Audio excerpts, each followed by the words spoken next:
হে everyone. তো আগেও আমি একটা চিকেন স্টিউয়ের ভিডিও এনেছিলাম, কিন্তু অনেকের আবার সবজি পছন্দ হয়নি। তার জন্য নেক্সট টাইম আবার একটা ভিডিও বানিয়েছি, আবার কিছু নতুন সবজি নিয়ে। আর সবজিগুলো তো আপনারা দেখতেই পেলেন, পেঁপে আলু।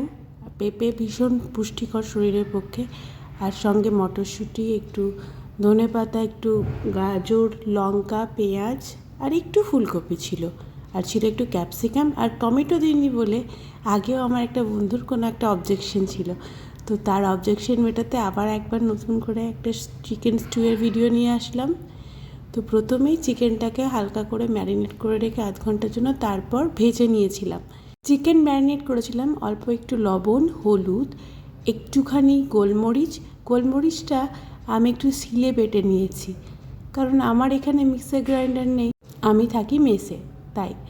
তো চিকেন ম্যারিনেটের পরে চিকেনটা ভেজে নেওয়ার পর তারপর তো দেখতেই পেলেন, ওই তেলের মধ্যে একটু তেজপাতা দিয়ে তারপর আস্তে আস্তে সব সবজিগুলো ভেজে নিয়ে শেষমেশ আমি চিকেনটাকে দিয়ে দিয়েছি।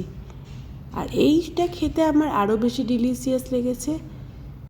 ধনেপাতা আমি একবার সবজি ভেজে নেওয়ার সময় দিয়েছিলাম এবং শেষেও আরেকবার দিয়েছি। আর এই গোলমরিচটা যতই পড়েন না কেন, মিক্সার গ্রাইন্ডার থেকে আমার শিলে বাটা গোলমরিচের স্বাদই হচ্ছে আলাদা, তাই না? তো প্রথমেই আমি একটু লবণ দিয়ে ম্যারিনেশনের সময় রেখে দিয়েছি এবং শেষে এগুলো যখন কষাচ্ছিলাম তখন একটু লবণ দিয়েছি এবং শেষ পথে একটু জলটা একদম কড়াইয়ের কিনারা অবধি দিয়ে দিয়েছি, যাতে সব সবজিগুলো ডুবে থাকে এবং সেগুলো পুরোপুরি সিদ্ধ হয়।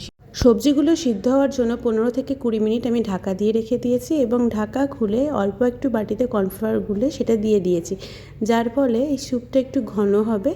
এবং শেষ পাতে আর একটুখানি ধনেপাতা আর চাট মশলা আর লেবুর রস দিয়ে এবার সার্ভ করুন গরম গরম চিকেন স্টিউ।